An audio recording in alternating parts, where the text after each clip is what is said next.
Welcome back. Marks between the arcs as we go through another round of footy in the books. Round 8 is done and dusted. It is great to be talking footy with you, and thank you for your continued support. Mark Foreman is my name, alongside Mark Stone, who is former AFL assistant coach in the system for well over a decade. Stoney, welcome back. Yeah, thanks, Forzy. Yeah, a week off last week, bit sick. Yeah, mate. how Sorry. are you feeling? You good? Yeah, much better. Yeah. Just a little bug in the system. Nothing too much to worry about. Love to hear that. We're about to go through round 8, which was a pretty good round of footy, and specifically and particularly the first 3 games of the round. Holy moly, Thursday and Friday nights. Now, yeah, maybe we'll have a little bit of a gripe about 2 of them being on the same night, but the round just started incredibly. So we'll get into those games shortly.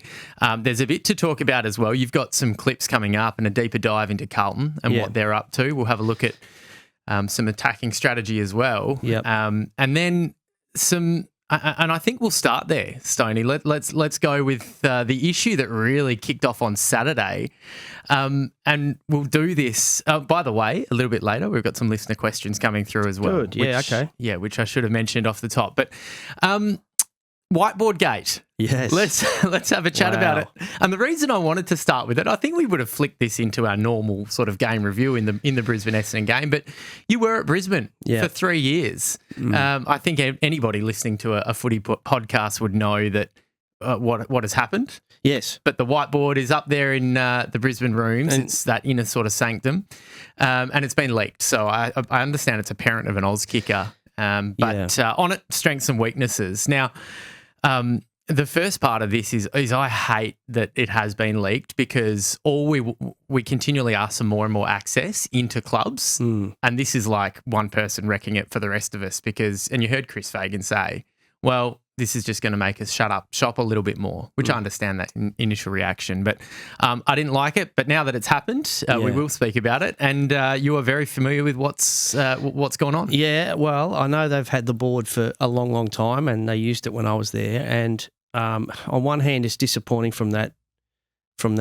father or that person from the public who was in the building, but also it's disappointing from Brisbane to be that sloppy with it, given that they travelled, so they would have left it in the room. So for all the listeners there, the coaches' offices and the layout of the office space at Brisbane is that Chris Fagan and Danny Daly have offices with closing doors, and the rest of it is an open workspace with all the coaches and staff in the one place.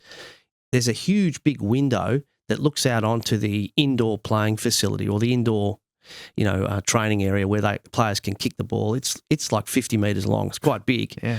And often they will have groups through there, young groups or even mature groups, open players come in there and use it from time to time. And so they sometimes place that whiteboard near that window, and it's something they've done to encourage players to share information they have on their opposition, and also study their opponents and write up some of the things that are a key, like what their strengths are, areas of their game that aren't as strong as other areas, and share the information with players that are in their line. And it's there to frame their line meetings a little bit, and that's what it's for. And I do know that the coaching staff there, particularly the development coaches, monitor it, so that if anyone writes anything that's a little bit, what might be racist or might be sexist or whatever, just to have a joke, they'll usually rub it off and say to that player, look, don't put that up there. It's not for that. Or even borderline of any of those things. Yeah. And even if it's a really harsh comment on an opposition player, they'll usually try and get them to correct it. Yep. But they do use it because they want to know what other players' strengths are and how they can expose them. I'm going to ask you something specifically there, because the pile on, there's two sort of sides to it. I can't believe you've leaked it. And then there's the real PC side that group is coming and saying, well, look at the culture at Brisbane. They're saying these things about a player's girlfriend and being super harsh. You just said then the coaches monitor it for anything specifically like that to encourage, hey, let's reframe. Generally, that. Is that correct? Do. Yeah, generally they do, and they'll rub it off if it's degrading or not to the level of sportsmanship professionalism that we're after. Generally, they will rub it off. Obviously, there's a few that get through, and I don't want to go into the Jackson Pryor thing, but Yeah, so Chris has had to come out and explain that and defend it. And so you can see both sides of it. It's disappointing from someone that gets access to a facility like that because it's world class to do something like that, but also sloppy from Brisbane to leave it sitting right near that window where anyone could see it. You think it provides value, what they're doing? The whiteboard itself and the strengths and weaknesses, it's an important thing for players to do and to be encouraged to do? Oh, look, it is because if they're playing and they're playing Essendon, let's say, but in some cases, for example, like Harris Andrews might share something with another defender about someone who uses their body really well, an opposition player that's a really good body player, and then they'll practice that in their own craft time during training and say, mate, can you kick a few up? They'll get a coach and say, kick 3 or 4, even more. Kick half a dozen up, and I want to practice what's going to happen against this particular opponent. It really is, it's value for them because it starts to promote their thinking, and not just on their own game, but also how they can help someone else. Yeah, no, it's a great insight, Stoney, and he did say, Chris Fagan said, it's been happening for a long time, hasn't it? Yeah. Well, ever since Chris was there, which is way back before I was there. But he's the one that brought that in? Yeah. Is your understanding? Yeah. Yeah. Well, there you go. Great to get your insight and always pick your brain on that side of things. We're about to get into the first of the 9 games, but as always, Stoney, I start with some of the numbers from round 8. So I'll see which ones of these tickle your fancy. And look, you mentioned Carlton. We will do a deep dive into them, but the first one is that since the start of 2025, Carlton has led at halftime 11 times and gone on to lose. Wow. Leading at halftime and going on to lose a game since the start of last season, Carlton 11 times. The next worst, if you could call it that, is West Coast with 7, and then Brisbane and Port at 5. They are far and away, like that is just massive, and this is systemic now. It is, and I don't have the numbers in front of me, but I think if you did a dive into what's the percentage of winning after leading at halftime, I think you'd be up around 80%. For most teams. Yeah, I say good point. Yeah. Yep. So for them to be 11 times the other way is extraordinary. It is extraordinary. Their first halves this season, they're plus 65 points, Carlton. Their second halves, negative 242 points. Mm-hmm. Wow. Speaking of Brisbane, yes, they had the same amount of players out on that field, 22 years or under, as Essendon did, which is just wild. Cody Curtin, 18, Levi Ashcroft, 19. Morris Gallup, both 20 years old. Will Ashcroft, 21. And then Wilmot, Fletcher and Lohman, 22 years old. So the same amount of sort of young players, if you put it that way. Yeah, and they've drafted extremely well. And that's another topic for another time because of the concessions they've had with father-son. But Wilmot's a star. Yeah, I love Lohman's a star. They've drafted, Morris and those sort of guys. They've drafted extremely well. And do you know what? I think, at a time that probably suits it because we've got a whole lot of games to get through, but I'd love to just ask you a few questions about Darcy Wilmot because my understanding is that he came from a pretty rough background and the club has just been enormous for him. Let's do it another time. Just quickly on him, he's a really good kid. Yeah. He lost his dad at a young age. I think he might have been 13. Around that age, and it affected him. That's why he wears number 44. That was his dad's number.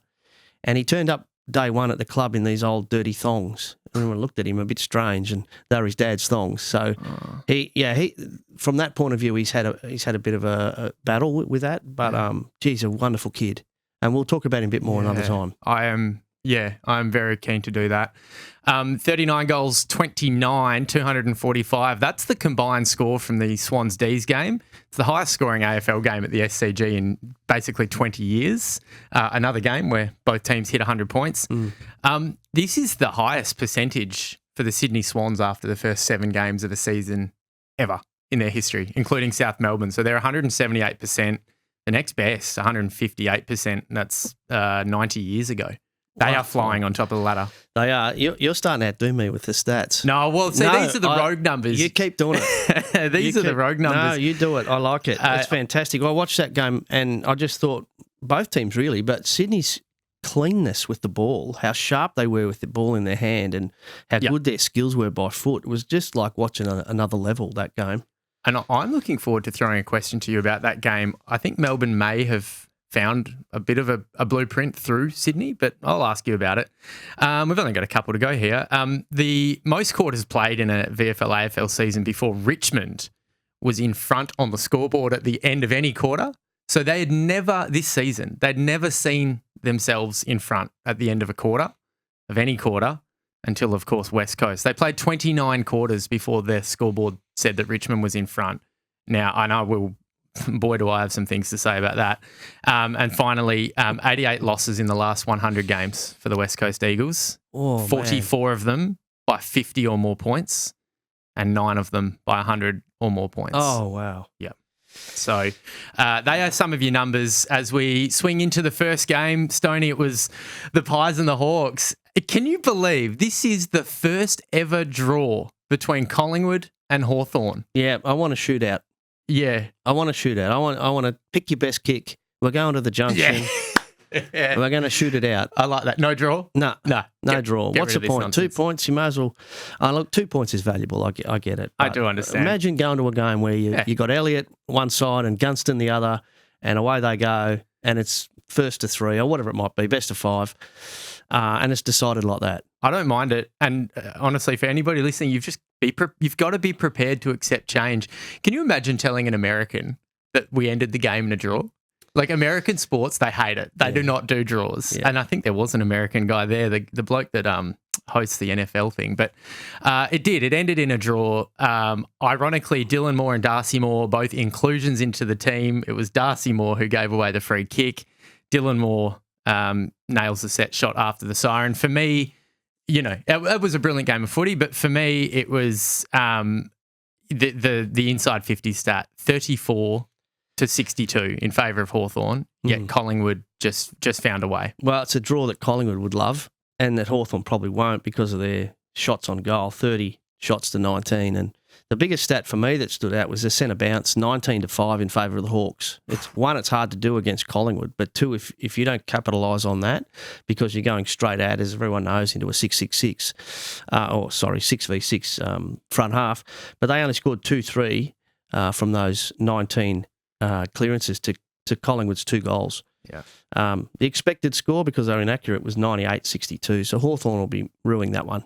Yeah, they will. But in saying that, if you're 7 points up, Stoney, as a coach, put your coach's hat on for a second. If you're 7 points up with 44 seconds to go, you would want to be winning that game 99 times out of 100. And they usually do. Yeah. And it's interesting it ended with a high tackle against Moore. And yeah. I think that Hawthorn would have to be the highest team for receiving high tackle free kicks. Even though I watched it back, I think it's there. Yeah, agreed. I think it's there. But interesting, a high tackle free kick to seal it up, to square it up. Yep. Final ones on that. Jamie Elliott is just such a clutch kick. The amount of times you see him nail goals under pressure from difficult spots. Perryman blanketing Nick Watson early, but then going down with a hamstring, I think, hurt the Pies. Yep. And Tom Barrass with that intercept mark, he was a big part of that 6-point play, or the 7-point play. Yes, he was. Yeah, and Gunston, no goals. So that's a great effort by Collingwood backs. Yeah, it was a cracking way to start it. Then we hit the first of our double header on Friday night. So what I will make clear now, I would like to know, and I'll make that my homework in the next week, Stoney, what is the actual reasoning? Do you know for fixturing 2 games at once? I'm going to make a guess. Yeah. Can I do that? Yeah, please. I don't think they want 3 games on a Sunday. Yeah. Because I don't think people watch them. But it's ridiculous because we have opening round so they can grow the game in the northern states. Yeah. And then they have a giant Sydney Friday night, whatever they call theirs. The Battle of the Bridge. The Bridge Battle, and they put another game down at Geelong. I mean, I don't understand it. And then you got the Showdown, which is a fantastic, it's a feature game in South Australia, and they put the Dogs and Freo on at almost the same time. It just, I don't know what the AFL's doing at the moment, honestly. It reeked a bit of, so they had the Battle of the Bridge on a Friday night, so let's put another Victorian team on. And then they have the Showdown. Well, we better get a Victorian team on. I know, but you have it round 0, whatever they call it, opening round, to showcase Northern States footy, and then they double up on a Northern States derby or bridge battle. I don't get it. Come on, and don't get me started on the stand rule. It's got to go. Don't like it? It is ridiculous. Okay. We'll talk about that with West Coast. Okay, sure. Yeah, cool. The first one, by way of starting time, I think it was half an hour earlier, was the Dogs and Fremantle. This is pretty simple for me. The Dockers continue to play just a half a game and yet sit at the top end of the table. Banking wins. Now, I mean, some games they've played a little bit more than that, and it's not a criticism at all. It's actually, for me, I think back to the previous 2 years where the Dockers have tried to find wins at the end of the season that may have taken them into either the 8 or the 4. They're getting them now. So they've beaten the Dogs. I don't think they were that convincing. Bontempelli on one leg was brilliant. It's the first time the Dogs have lost 4 games in a row since 2019. But they're extremely well coached. Yeah. And I like the Dogs, you're saying? Well, both. I think Justin's doing a good job too. Sure.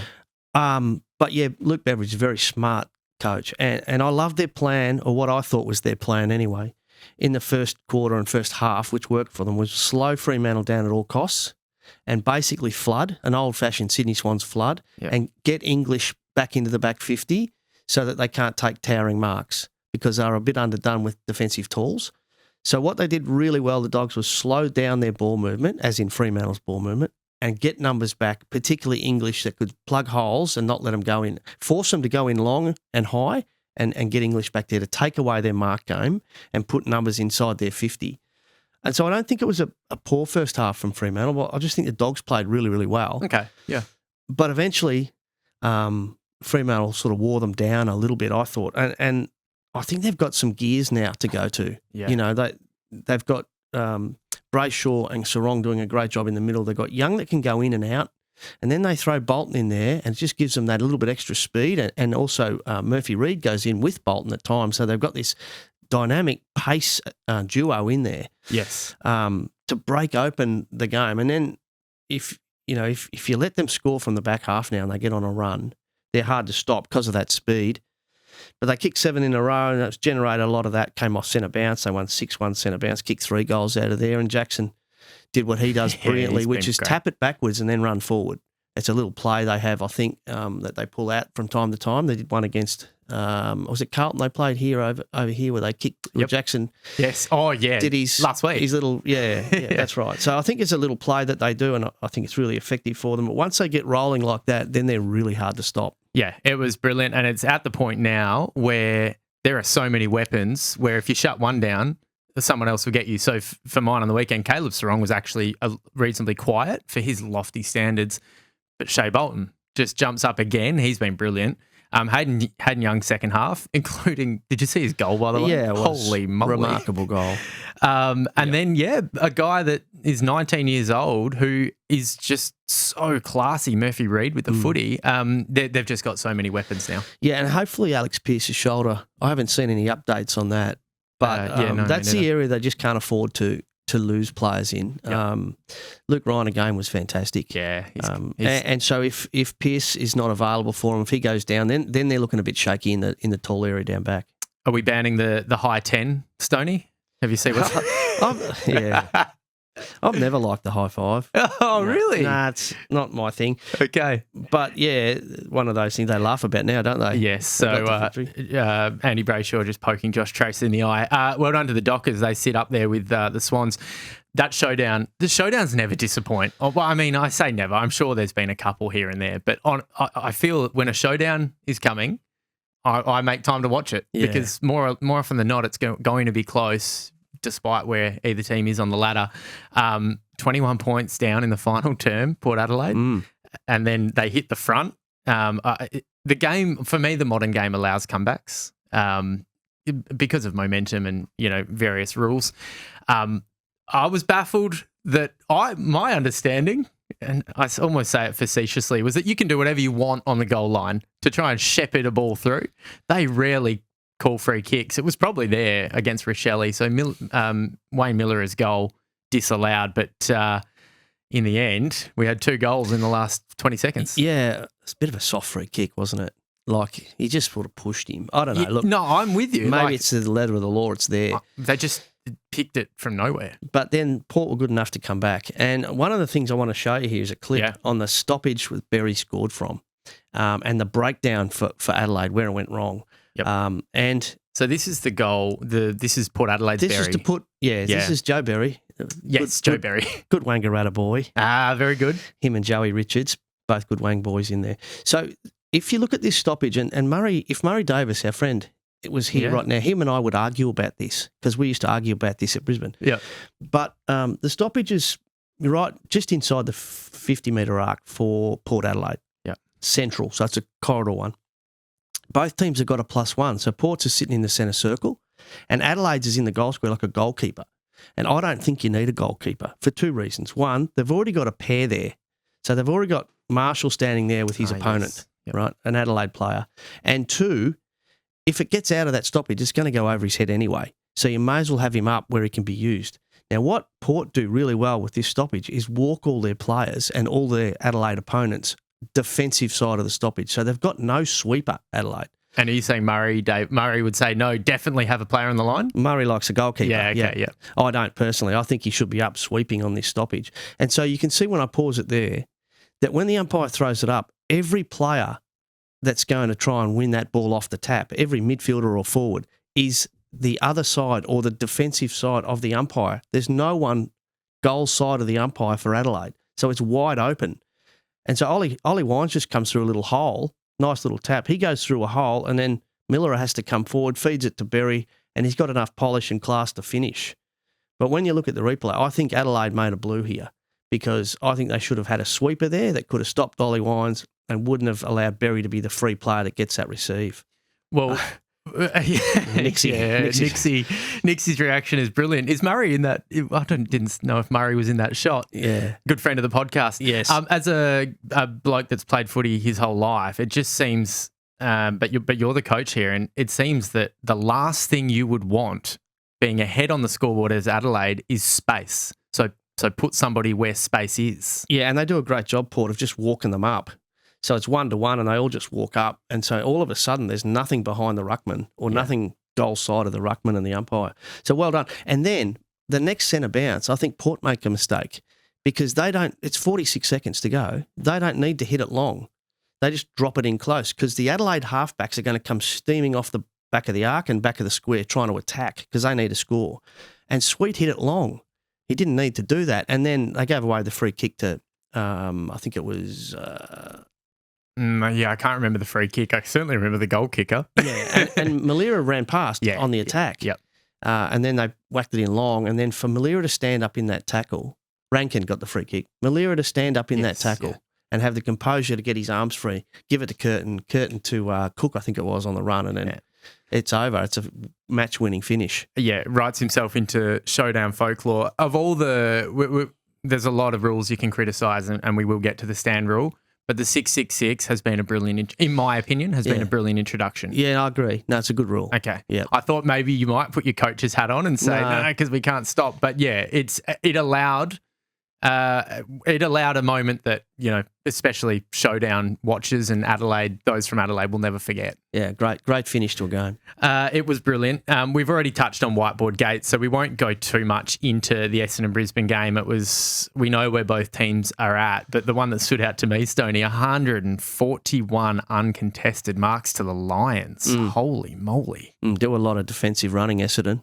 Is that, how much does that tax when you're just chipping it around the team that doesn't have the footy? How taxing is it? Yeah, it can be, especially if they're not just kicking it 20 metres down the boundary line. If it's going across the ground and back again and they're changing the angles with it, and teams and players have to hand over on defensive assignments and cover each other and try and cover someone that's out, it can be very taxing. And then before I leave this game, the question on the reverse, because people often say, well, just keep the ball off them, especially if it's a lesser team. Now, Brisbane in this case is definitely the better team.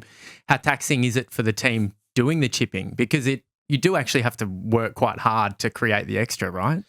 You do. Yeah, there's a work rate involved in it because early days at Brisbane when they were still learning to play this model, which they just call tempo, they would not move as much offensively. So they thought the ball slows down, we slow down. Well, they didn't think that, but that's just what happened naturally. So they've had to learn to keep moving to create the free player and use him. But what they do really well with that style of play is they can still score. So they're not just kicking it around and chewing up time. Yeah, they score off it as well. Brisbane still top 4 in your eyes? Oh, absolutely. Yep. Yeah. Stoney, I don't often give or go hard. Because I just love footy and I like to try and stay positive. But we're moving to the West Coast Richmond game here. And I'm going to be blatantly honest. One of the worst losses in the history by way of points against the Swans was that last year? Last year. There's been 9 losses by 100 points or more in West Coast's last few years.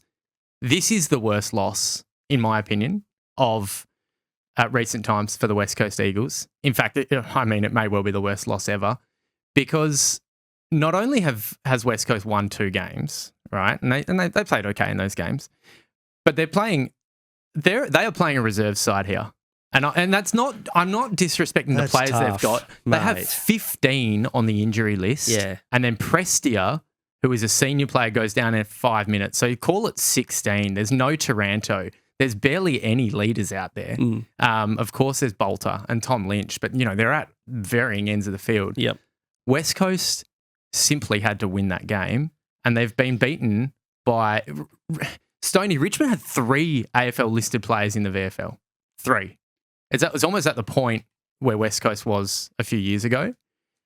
For me, this is the worst. This is the worst loss of the lot on a day when they're celebrating the 20th anniversary of the 06 flag. Yes, and some inductees into their Hall of Fame and some legend status updates, and also 40 years of the club. Anyway, that's my opinion on it. I was really, really disappointed with that one. I thought it was the worst of the lot. How did you see it?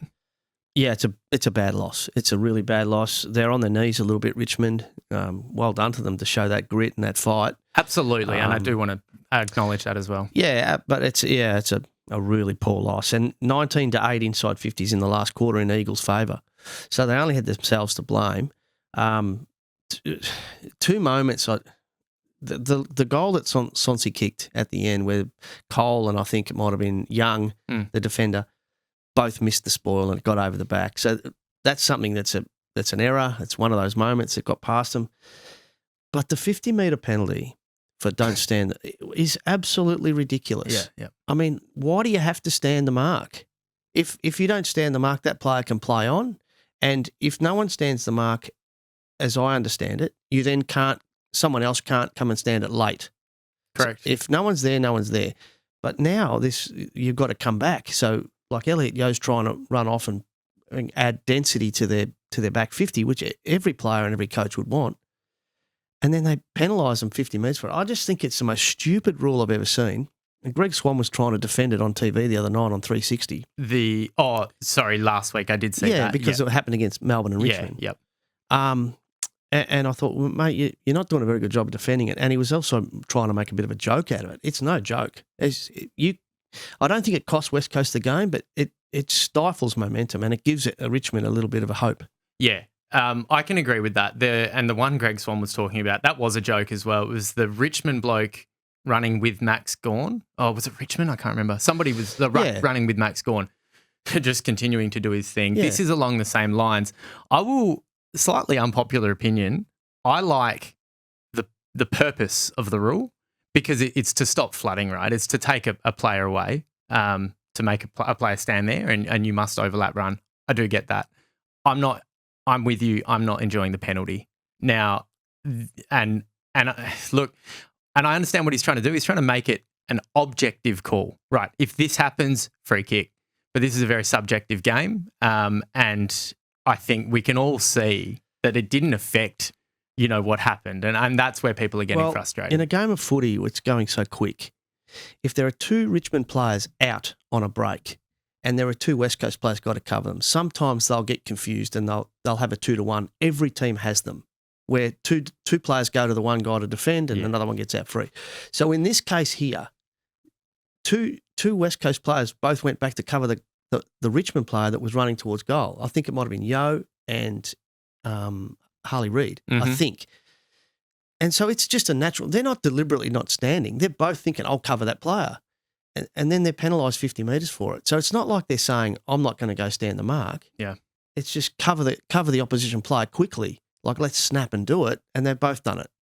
I just don't like it. You want it gone? Yes. Yep. Gone. Not the whole rule, but that part of it. Okay. So are you the concept. I like the stand rule, as in if you're on the mark, you can't run side to side, or you can't move, and you can't come off it on a 45 to try and intercept the ball. Yeah. If you're on the mark, you have to stand still. I don't mind that, but if you are running with an opposition player to cover him, why do you have to come off him to go and stand the mark? That's ridiculous. We're right on the same page there. Last one before we leave this, Stoney. I don't know if you saw Elliot Yeo's interview with the station I work for, 6PR. No, I didn't. Okay, you didn't. So he was asked by Paddy Sweeney, who's a darn good journo. He said, does it feel like you're in a bit of a rut? And honestly, if you haven't seen it, I encourage anybody to go and listen, because Elliot Yeo lost his mind. Oh, did he? He didn't like it at all. And sorry, I say that facetiously, but he hated that comment. And I considered this, and I thought, no, there's no way that I can actually side with this. This isn't a rut. They are in a chasm. And I don't understand what, the reaction. And maybe Elliot Yeo was emotional and frustrated, and I get that. The other one alongside that is, I quite like Andrew McQualter for what it's worth. But he said, no, we actually won a few metrics. We're happy with the way things are going. If you're happy with these metrics aren't winning you games. And that concerns me a little bit. Have they got the metrics wrong? Because something is wrong. I heard him say in an interview last week that at some point they'll teach an area of the game, and the players pick up on it and improve, and they get that right, and then they move on to another area of the game, and then they forget their first area that they learnt. Yes. He's right there. That happens, and especially with young teams. I've experienced it myself, and it can be really frustrating. And so it's really about trying to figure out the rate of teaching and how quick you move from one thing to the next. Because ultimately, He's referenced that, the rate of teaching. It's really hard. It's hard to gauge, and sometimes you think they're ready for the next bit, but they're not, because the first part hasn't become a habit yet.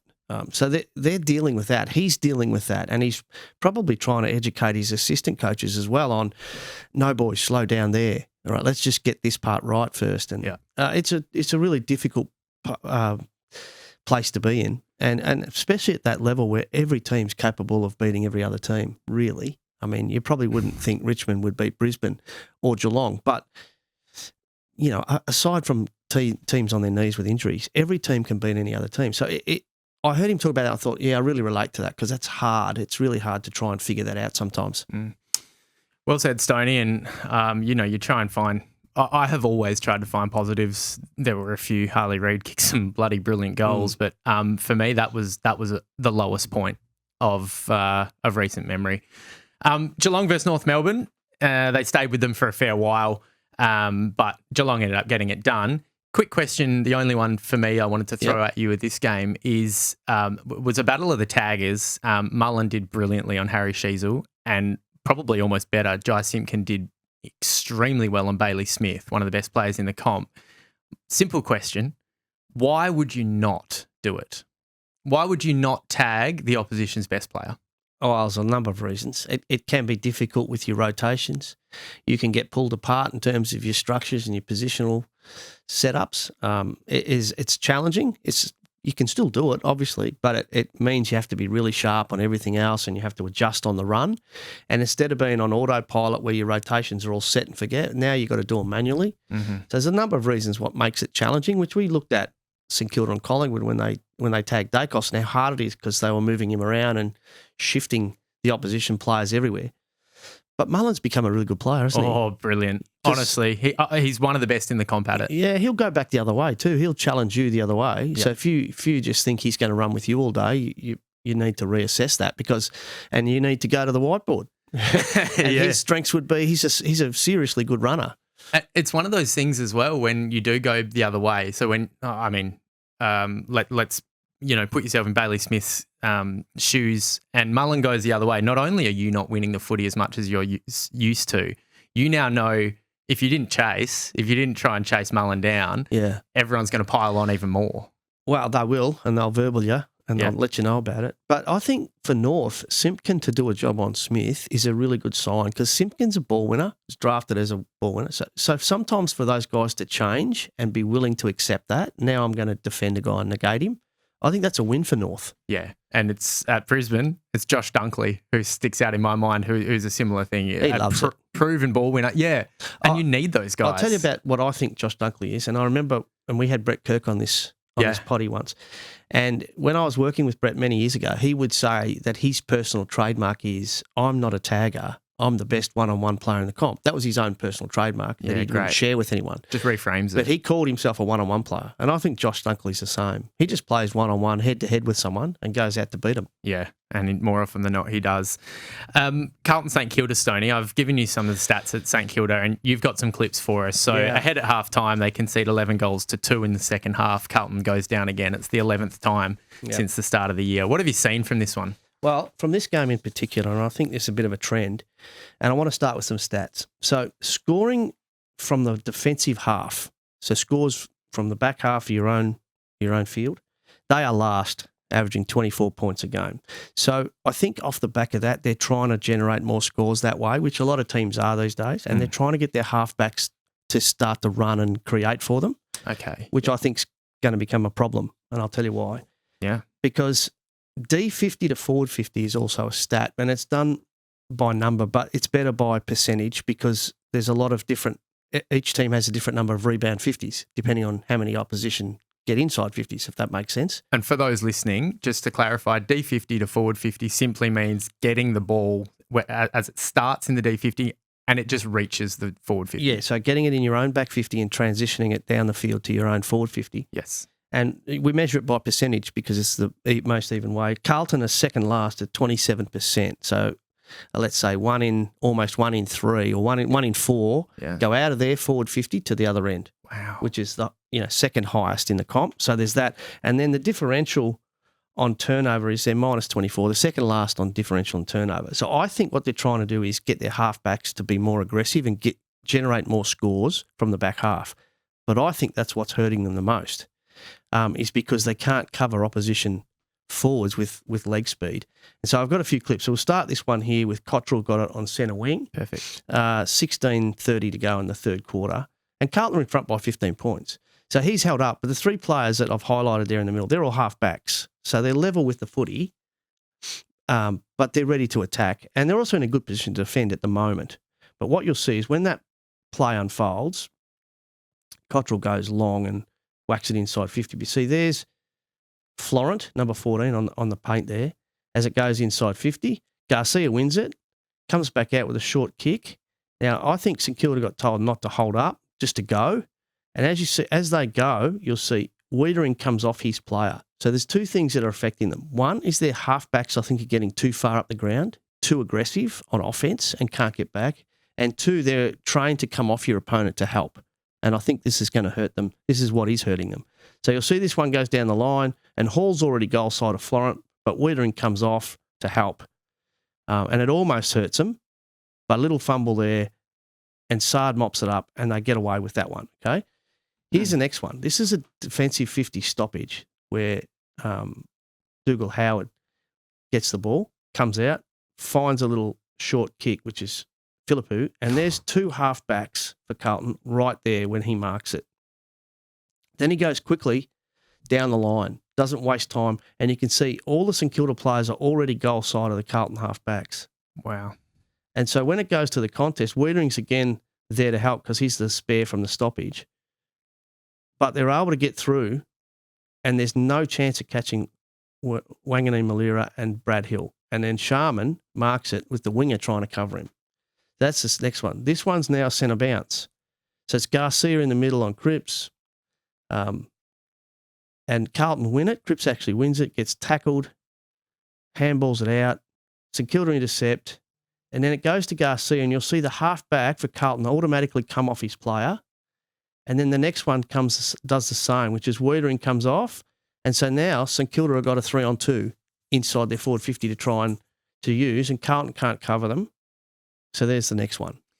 As a coach, are you suggesting, of course, ideally you win the ball out of the middle? All right, let's just watch this one and then we'll talk. Oh, yeah. Right? So here's the last one I want to show you is you'll see Florent there and the Carlton mids is Walsh, there's Shearer, and Florent's with them, pushing forward. Cottrell there on inside the 50 arc is a forward, But there's Florent, and that's his opponent, Hall, right there. So he's a half-back. He's almost inside 50. Yep. And there's Cottrell with his just on top of the screen there. And Garcia's in the pink boots as a midfielder. And as they go down the line and mark it, they're off. And you can see there's Garcia running on the line. They're trying to catch him. And when that ball goes along to the next contest, St Kilda have got a 3-on-2 forward of that contest. Mm. And Carlton are caught too far up the ground, they're half-backs. And then goes to the contest, no spoil in a 3-on-3. There's Garcia. And that's Cottrell putting pressure on the goal kicker right on the line, who's run the length of the field. Their half-backs are nowhere to be seen. So I think what's happening is they're trying to be aggressive on offense to score from the back half, but they're getting too far up the ground and getting burnt on the way back because their key backs aren't quick enough to cover. Yeah. Is it a directive, do you think, from Michael Voss to try and counteract these second half fade outs, just to go, okay, we need to be more attacking? I'm not sure. Yeah. I'd have to look at a few more games and see if there's a pattern of that. But in this game, it was just St Kilda's smalls were just getting back quicker into their own front half, and Carlton were trying to come off their opponents to help and cover, but they just couldn't cover. It's a brilliant analysis, Stoney, as always, and we'll whack those up on the socials as well to give people a visual representation. There was only the 2 games on Sunday, and we'll roll through these ones pretty quick so we can get to the final listener question. Melbourne and Sydney, again, it was one of those games that the highest scoring game at the SCG in nearly 20 years, and one of those games where both sides hit 100. The D's have surprised me, I'll be honest. They continue to show up, and I thought maybe that might fade out after an initial sugar hit, but it hasn't. Malcolm Rosas Jr., 7 goals, pretty handy. And it was a battle of the rucks. We had Gawn and Grundy, who I think Grundy takes it, although Max had to sort of change and evolve what he did because Brodie Myercheck went down. Yeah, good game to watch. In terms of the skills, we talked about before how clean a lot of those skills were, and particularly Sydney. I thought they were so sharp with the ball and just didn't fumble, And Malcolm Rosas took his opportunities, but he was clean. He was in good spots, and Papley was similar. He was buzzing around and real clean and snapping on goal. Really enjoyed it. Just shows you how good they're going to be up there, Sydney, at the SCG. And, Melbourne, I think, are taking the right steps forward. What I did notice, particularly early, is that Melbourne absolutely clogged the corridor. I don't know if you sort of noticed that, and I don't have any. I didn't cut any clips on this one, but it was just a sort of a visual thing I noticed. Is that Sydney's identity? Do they just love to just whip it through there, run by hand? I'm thinking McInerney, I'm thinking Heaney and Warner. Oh, absolutely, yeah, and Blakey. Yes, of course. Yeah. That is their ID. That's their DNA or whatever you want to call it. And if you can slow that down, they've got to find another way to do it, which they're good enough to go around as well. Yeah. But yeah, that's the first thing I would be trying to identify if I was coming up against Sydney is how do we stop that and how do we get the numbers in the right place? Yep. Where do they come from? Is it our forwards? Do we hold a midfielder back? And some teams play what they call a corridor mid. Some call it a defensive mid.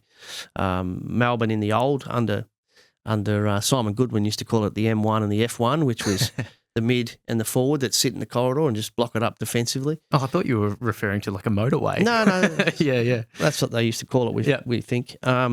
So, yeah, that's the first thing you'd look at. But then if you overdo that and it starts to work for you, the good teams will find another way. And Sydney obviously have another way of doing it. Certainly emerging, and I think, they're going to be there at the pointy end of the season. The last one was a Sunday night game. And you know what? The fixturing can be criticised, but I think to put a Northern game, and a Sunday is a bit of a dead market for the AFL. Let's put this on a Sunday night as a standalone fixture. I actually think that's a little bit of a tick, to be honest. If you're going to put these two teams, up against each other, then why not try and find a slot for them? Gold Coast ended up getting it done. Yeah, well, it's a public holiday today there, so that kind of made sense. But the conditions weren't great. I mean, the ground was fairly chopped up and the ball was like soap. Yes. Which didn't help. And even with that, the one that stood out to me, 126 marks to 71. Gold Coast sort of controlled the footy. The Giants tried to come at them, but, John Noble, especially out of defence, was really good. Yeah, he was. The Giants are slipping a little bit, aren't they? They are. And I know that they've got their injury worries. We've got Tom Green out. But he's out for the year, so they knew that going into the year. They're sitting 14th now and only had 3 wins. Yeah. They need to get moving. Yeah, they do. The other one, of course, is Sam Taylor, who's they're still waiting to get back from a hamstring. He's so important. He is. Really good pod, Stoney. We're going to finish off with a listener question as well, because I love to get your perspectives on this. Raymond has flicked us a message, and a reminder, anyone can do that. Just head to Marks Between the Arcs on the Instagram page. I'll read it in full, and you can respond to that how you will. But basically, the question from Raymond says, how difficult is it to shift a player to a completely new position mid-career? For example, guys like Josh Battle, Asava Radagalia, moving from forwards. There's talk around West Coast potentially trialling Archer Reed or Jack Williams down back. Can that sort of transition realistically happen in season? And then I like this from Raymond, says to specifically send it your way. What traits do you look for in a forward that could suggest they could succeed as a defender? Well, thanks for your question, Raymond. Generally, they play on each other at training a lot, and so they're gaining insights to what. So if you're a forward, you're gaining insights to what good defenders do, and vice versa. And often, and certainly I've done it, and teams I've been involved with do it, where they play forwards on forwards sometimes in match sim and backs on backs, so that older backs can help younger backs and vice versa at the front half. And then you'll play your good forwards on your good backs, and they'll play on each other, and they'll talk about what other opponents do to them. So if you're playing forward for a period of time, you're getting a pretty good apprenticeship on how to play back anyway. And vice versa. If you're a good defender, you'll know what key forwards, which ones trouble you. And I remember, case in point, Brisbane, with Harris Andrews always wanted to play on Gunston at training, because Gunners is one of the smartest players you'll ever see in terms of his leading patterns, his timing, his little double moves to get the defender to look the wrong way and get him blindsided, things like that. So they'll play on each other to learn. And so quite often the shift from forward to back is not that difficult a transition. And for some guys, particularly for forwards, or for both, I guess, it can be refreshing. Yeah. So if you've been under the high ball a little bit and copping a few whacks in the back of the head, and guys into your back, jumping knees, jumping in, and suddenly you get to go the other end and start to play from those sort of cues and yourself, it becomes a little bit more refreshing for you. And I think it's a transition that's happening more and more in footy now, is guys going from one end to the other. Although I shouldn't say that, because talking about the 2006 West Coast Premiership Union, Adam Hunter, God rest his soul, was a great swing man on that. You would start back and end up forward and kick goals as well. So it's been happening for a while, but I think it's because they play on each other and they share insights into what makes a good defender, what makes a good forward. There's so many names we could rattle off of players who have done it. Chris Tarrant popped to my mind, and some coaches use it as a, speaking of rut, if a player is feeling in a bit of a rut, what a change of scenery? Is that an option? Yeah, different cue sets. So if you're forward, you're looking at what's happening with your ball movement and your players, whereas if you're back, you're trying to read the cues of the opposition and the pressure that's up in front of you. So they're slightly different in terms of what you're looking at and what you're trying to read. But yeah, essentially you're playing the same sort of position, really. Yeah, love picking your brain, Stoney. It's been fascinating. It always is. Love doing this pod with you. And that is it for round 8. Heck of a round of footy. We look ahead to round 9, and we'll go through it all again next week. Thank you for your contributions, and I'll see you then. Sure, mate. Good to be back. Absolutely, it is. And thank you for listening as well, and your continued support. You can follow us, Marks Between the Arcs, on the Instagram page, and share it around for whoever might enjoy, or whoever you think might enjoy. We really do appreciate it. That is round 8 done and dusted. Mark Stone, Mark Foreman signing off. Until next week, enjoy your footy.